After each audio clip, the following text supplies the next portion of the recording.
What is up, survivors? We are back with another mod review, and for today's mod review we're going to be going over Kangas Husbandry. It's kind of a food and farming sort of mod, and we'll get right into it. So this is gonna... Really? This is how we're gonna do things, huh? There's always something everywhere. Anyway, a lot of different crafting stations and resources, all that good stuff, and we'll go over it all. But essentially, your food and farming is pretty much what we're looking at here, as well as some extra things to help out with raising your dinos. What we have is basically all the structures out here for the most part that we can put down. A few others over there. We're going to go through them all like normal. Maybe start from this side and kind of work our way over. Will you please get lost? Alright, so for starters, these three stations are egg incubators. They'll incubate your egg down to 1%, and you can throw the egg in here, and they're used for different eggs, obviously. So we have a large hut over here, a medium hut over here, and a small hut over here. And you can throw wood in here and it'll just turn it on like normal. And that's pretty much it. Takes it down to 1%, and then you'll be able to hatch it normally after that. Pretty cool. Essentially what you do is you and I can pick this part up just so we can see, but you build this part ahead of time, and then you make the huts separately, and then it's always the same hut, just a different size incubator that just snaps right onto it. As we can see, the small one can actually hold 12 eggs, the medium can hold 3, and the large one can only just hold at 1. But it incubates it down 1%, plus it just looks cool. Anyway, so those are the three here for your egg incubation things. This just preserving bin I had just sitting around. No need to point out that. There's a wine storage here. We'll be able to make wine and actually throw the bottles in here, and that's the way you age them. You can even do that. We'll get into how that works. Your farming workbench is pretty much where most of your stuff's going to come from. Most of the building structures that we're going to talk about, the items that we're going to talk about, are all built here. We'll go back and touch base on a few things that I don't have out here, and also why they're not out here. But the majority of the things that we're going to talk about out here, you craft from this farming workbench. And to get on that, you get the farming workbench at level 15, just a little bit of metal, wood crafted, and you're good to go. Moving over here, we have a domesticated beehive. This beehive acts a lot different than most beehives that I've actually seen, which is kind of cool, but also there's a bit of a learning curve here, right? So what you do is you tame bees like normal, you turn them into the beehives, and you throw the beehives into this structure, and then you put flowers inside of it. And it'll slowly start to generate bee honey for you, but then it'll also generate fresh beeswax, and then also start to do this queen bee breeding chamber, which will basically make more queen bees inside of here, which should increase the production speed of things. So it's kind of an interesting concept, but you're waiting for this jelly to be crafted, and you can see where you can actually, once you have 20 of the breeding chambers, you can have another beehive in here. So these can kind of rotate and exponentially build up for you to get all these resources. The royal jelly thing, I don't think you really use for much of anything else, but the beeswax you totally can pull out and use for some other things. Again, you still need rare flowers in here to make sure that the queens are still happy. The compost bin looks like a normal compost bin, but I promise you it's not. There is a whole bunch of different types of fertilizer now. So we have the regular fertilizer, you can just throw poop and thatch in there and it'll make that stuff, but then there's a bunch of different types. And I went back and started looking at them because the descriptions were pretty like intricate with some of these sometimes, but then what I'm slowly realizing is that the higher up the tier you go, the more nitrogen it gives you. So you start off with something like your base fertilizer, but then you can go to something like an ash fertilizer. So a base fertilizer has 54,000 nitrogen, while the ash fertilizer has almost 60,000. And then from the ash fertilizer, we can use that to upgrade to seed meal fertilizer, which goes up to 65,000. So what you're seeing is this exponential ramp up of nitrogen that these things are providing. And we'll talk about how to get all these resources in a little bit later on. Coming over here, we have a wood chopping station. You'll be able to make dried wood out of here. Basically, it'll burn longer than normal. You can split it down. This is kind of a neat concept because you don't actually, this doesn't work the way you would think it does, right? So let's take some of this out so we can actually see what's going on. I want some empty slots here. So you throw wood in, and and a hatchet. It has to be a hatchet in here as well, and it turns it into fresh firewood. The firewood over time will dry out and become dry firewood. However, you need a hatchet for this stuff to work, and as you can see, this one broke. So let's go back, and I have game creative mode just to make this a little bit easier. Let's throw another hatchet in there, and we can start crafting more stuff. That's how that works. Eventually this will break down, you'll craft another hatchet to repair that one, throw it back in here. So kind of a cool concept. Your hay bales, you throw just thatch in here and it will turn it into hay. Hay is used for some of the other resources around here. Then it's also a food source for herbivores. The meat barrel is a different one. So you throw different kinds of meats in here as well as raw salt, and what you come out with is these raw meat slurries and these raw fish slurries. Now these are essentially food for your fish eaters and for your normal meat eaters. The nice thing about these things is that they don't expire. So good thing to pay attention to. But yeah, you just throw your regular meat and stuff in here and just throw some salt in here over time and it'll just make it over time. You don't really have to worry about it. I like this idea because the non-perishable things to be able to feed your animals with always make life super easy. The farmer's cauldron is where you can make a lot of your resources from, and I actually made a bunch of these candles because I wanted to put them out here and test this thing out. You'll be able to make sugar as well, but that's from, we'll need a bucket of sugar syrup. Again, we'll get into how that stuff works. Microraptor soup. Oh, this is to avoid microraptors. So it essentially makes you like microraptors don't pick up on you and they'll leave you alone. So it's like a soap that you can use on the dinosaur that needs to be near water ahead of time, and that way the microraptors leave you alone. A dino repellent, I think, is just a general repellent, kind of like camouflage, essentially kind of like that, or maybe like the cactus broth or something like that. But you apply it to the dino, and it applies to you and the creature as well, which is pretty good. The soap here you can actually use to just clean, like if you did paint decorations on your dino and wanted to go back and clean it off, you can use the soap for that, but you can also use it to clean your structures as well. The bucket of potato starch, again, is something that you use to make other stuff later on, like some of the other ingredients that we'll talk about. Beeswax block, and then the block of lard. We could be able to make salt here as well from buckets of water, so you can use them here and eventually to turn the water into salt if you're not on a map that has salt laying around. The beeswax we can throw in here and turn into beeswax blocks. Animal fat we can throw in here and make blocks of lard. You can in turn take these, turn these into candles. Two different types of candles. You have the wax bead candle and then the tallow candle, which is, it just depends on which item you use, really, is really what it comes down to. Now, out of all these resources, the one that we really probably need to go over, because a lot of these are weird crop things that we'll talk about how to get those crops, but the beeswax block comes from the beehive that we talked about. However, the block of lard comes from slaughtering your own critters, and we'll talk about how that works. Anyway, fermenting barrel, you'll be able to make different types of wines in here, actually, and this is where you get the wines in order to throw in the wine rack, and you'll get like an empty bottle, you toss it in here. Once the wine's made, you'll craft that. It pretty much works like a beer barrel. You're just adding different ingredients is essentially what you're doing. Over here, poop storage. Sounds funny, but it's poop storage. Just stores poop, but then also expands the expansion time or the spoil timer on them so they'll stay there longer. But then the cool thing about this and a few other structures that are lying around here is that you can craft little utensils to go in here to make it better. For instance, this one says if we add a shovel to it, it will enable it to automatically collect poop that's around it. So what we would do is craft a shovel from over in this bench. Craft the shovel, and then we go right-click use in our inventory, and when we walk over to this, we'll have the option to just snap it in place. This structure has this, but then there's a few other structures that are over there. I think there's a pitchfork that goes with the hay bale as well. It's kind of cool how you add these little touches in here, and it looks like this, it actually will wear down over time, so you can always, go back and fix it if you want to. There is a metal and wooden tools though too. So you have the wood. I have a wooden shovel in here, but you can make metal tools too that have a higher durability. Everything in the middle. All right. So what we got is a butcher table. Butcher table is going to make certain things that are made for our structures that are actually across the way from the butcher's table. The fish emulsion is actually used to make some of the fertilizers over here, I believe. We chucked this guy in here. Yes, this is used to make the fish emulsion. Yes, it's another level of fertilizer is what we're going to use that for. The T-Rex arms we can actually throw over by the meat barrels to increase the production speed. When we were throwing meats and it was turning them into the slurry, it'll do that faster with something like this over top of it. This carnivore imprint treat's kind of cool. So you can put this in the wall of a feeder in the nursery, and it'll automatically automatically imprint essentially what you're doing. We'll talk about where to put that in a minute, but that's where you're going to make that. The grinder will take basic resources and grind it down to certain bare materials, and a lot of these honestly are just used for the fertilizer. So feathers can be feather meal, bones for bone meal. We'll talk about it. Bones are pretty much slaughtering your own critters to get. Seeds, all base seeds you just chuck in here. And they don't have to be the same type. As long as they add up to 10, you'll be able to craft at least one. And then just wood thrown in here for wood ash as well.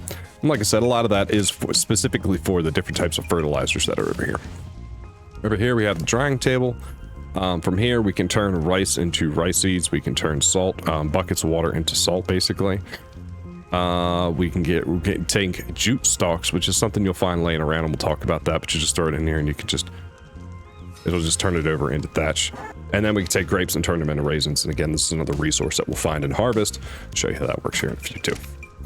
All right, so candle rack. This is the one I was curious about, sitting here doing its thing. It's still making the one. Maybe we'll come back if it's actually done in time. But yeah, you just throw the candles on here. It'll slowly start drying them out. And then I'm assuming I can play with them, set them out, do stuff with them. I have no idea. The fiber break, basically you'll be able to grow hemp, and you'll take the hemp stalk and throw it in here and to be able to make hemp fiber from it. Over here, we have a farm press. We're going to use this to make a lot of different juices. You can use these for drinking purposes, or you can just like, because you'll be able to make certain juices just straight out of this barrel, or the press rather. But a lot of these will require buckets of certain berry juice, which you'll in turn use over here. So it's just a straight bucket of juice. It doesn't seem to matter which one it is for like the berry liquid. And then from there, you can also do like a liquid grape juice as well. So you can go back and do grape juice. Either one you want, you'll be able to grow them. There are a grand total of, I believe, 10 or 11 different types of tree species that you'll be able to grow. These are done through these crop plots. They don't snap together. They're kind of small. You fertilize them, but they still need to irrigate. The thing that I really do like about one of the things I really like about this is it shows you the percentage of the maturity on it, which I thought was really useful. And you just chuck the seed in there as you find them. We'll talk about how to find the seeds, and it'll just start growing the plant. So I have an ancient pale tree growing and an apo tree going as well. And they're just kind of doing their thing. Over here, the primitive wheelbarrow. This is, as you harvest plant waste, will automatically accumulate here. So this, I haven't actually seen it do anything, but the crops aren't like 100% yet. So I'm thinking that's why. But apparently waste material is supposed to go into this to produce plant waste for you, and the plant waste can be used for other things out here. The farm plow can be used to like massively maintain them. So basically you'll be able to just kind of roll through and harvest, and you'll be able to harvest all the plants within a certain area and then maintain them as well. Mass planting, mass remove, like basically you put this guy near your crop plots, and it'll basically work as a one-stop shop. It'll harvest all your stuff, put you all your fertilizer, everything. It does a little bit of everything. Think of it as kind of like your farmer gardener from like Superstructures or S Plus, kind of wrapped up into one creature. And that's what you have. You do have to replace the blade though. When you start using this, the blade will wear down, and you can be able to make the plow blade back at the regular farmer workbench, and you have to repair that when needed. We have a bunch of different things that are growing in here. A few different things actually. We have some grapes, cotton, peppers, jute, licorice, mint. I think this is sugar cane, yeah, licorice, and we got mulberry over here.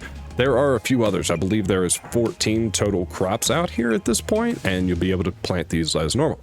These crop plots are a little bit different because you can plant your normal stuff in it if you choose to, like the normal Ark, typical Ark stuff you can throw in here if you want. But these are like foundations. Super cool, right? So you can just do, let me admin spawn one or two in so I can show you what I'm talking about here. Let's grab the farm plot. So if you can, as you can see, they look like crop plots that go on the ground, but they're not. They clip to each other, but then they also clip to normal foundations as well. So you can actually get a really cool farmland thing going. Plus, on top of it, you can actually raise and lower them if you want something a bit lower to the ground, which is kind of cool. This could also help you with like raising, lowering normal foundations too. How you would, put a foundation down, put a pillar down, and put a foundation next to it to drop the foundation.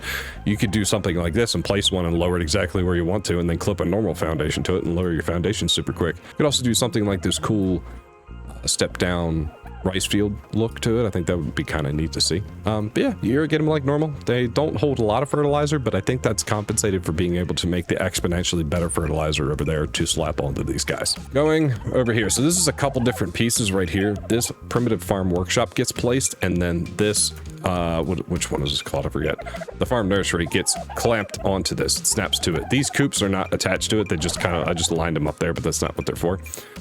They don't really snap to these things. This structure is mandatory, and then the nursery snaps to it.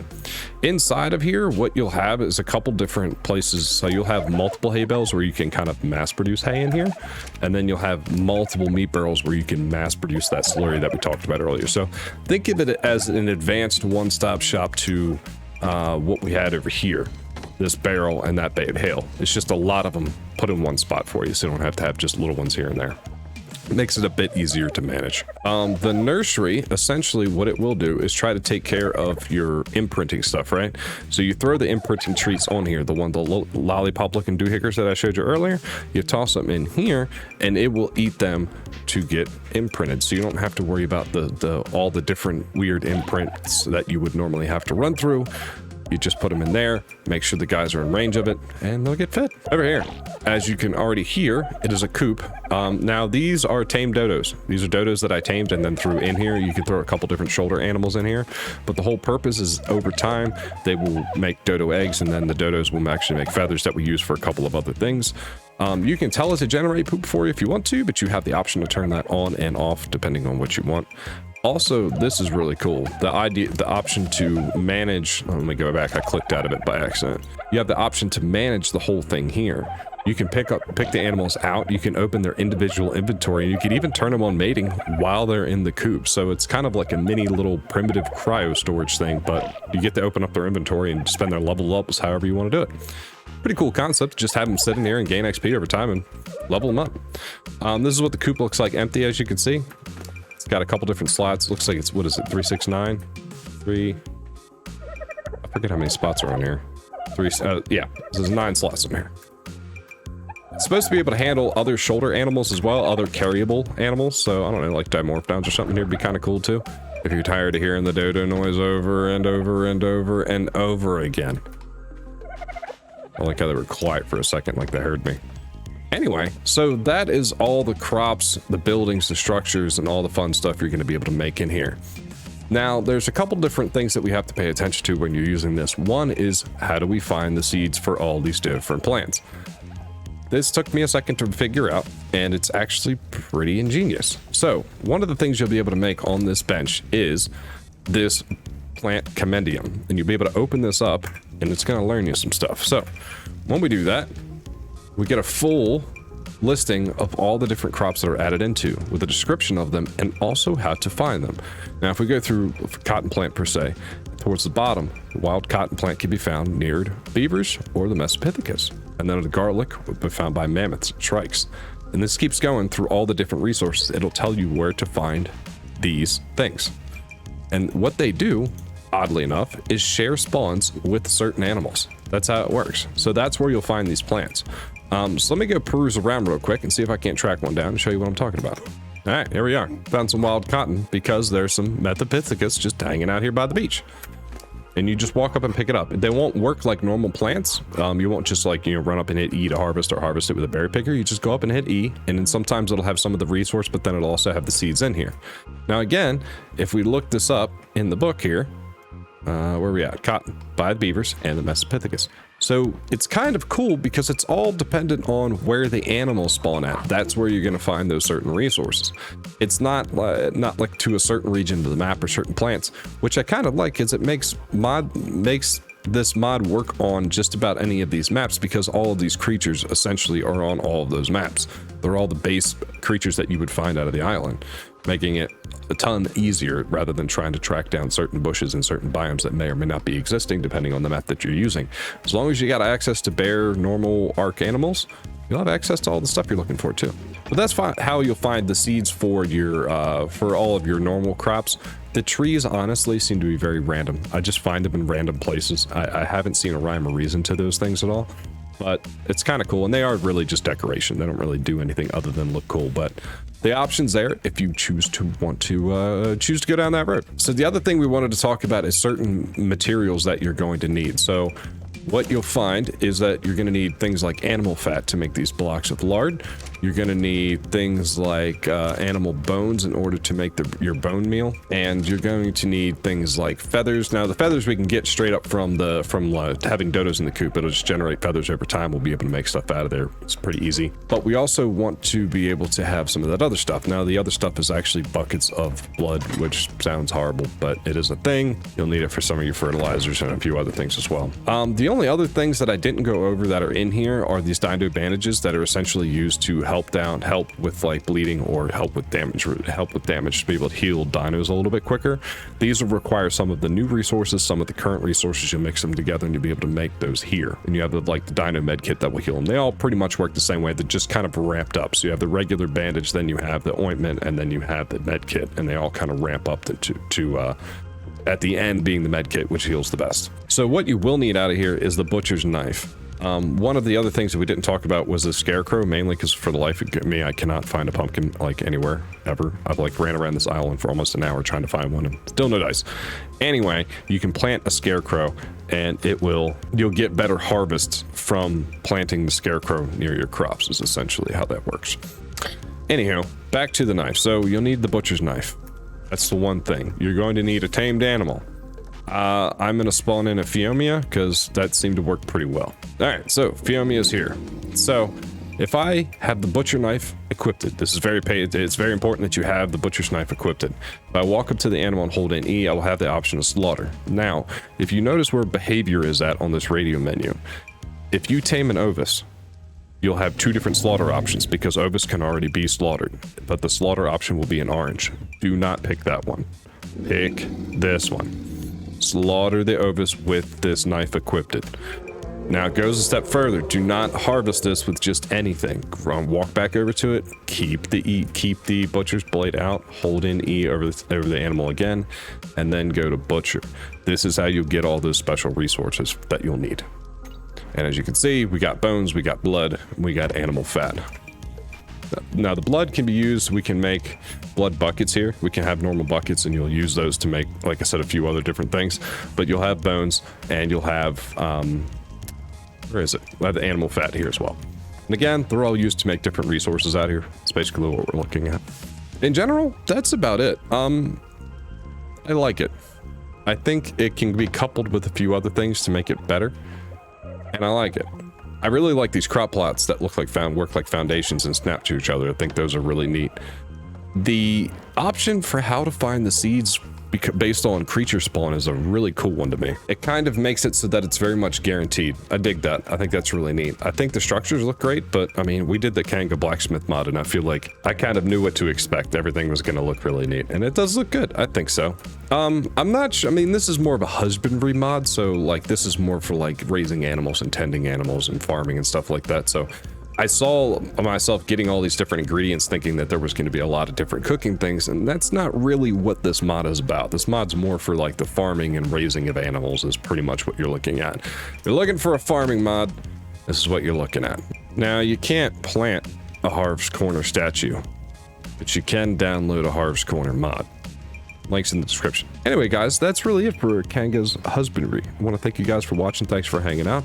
Thanks to our community members, or for community member through this in Discord. We checked it out and I thought this would be a cool one to go over. Let's do it. So here we are.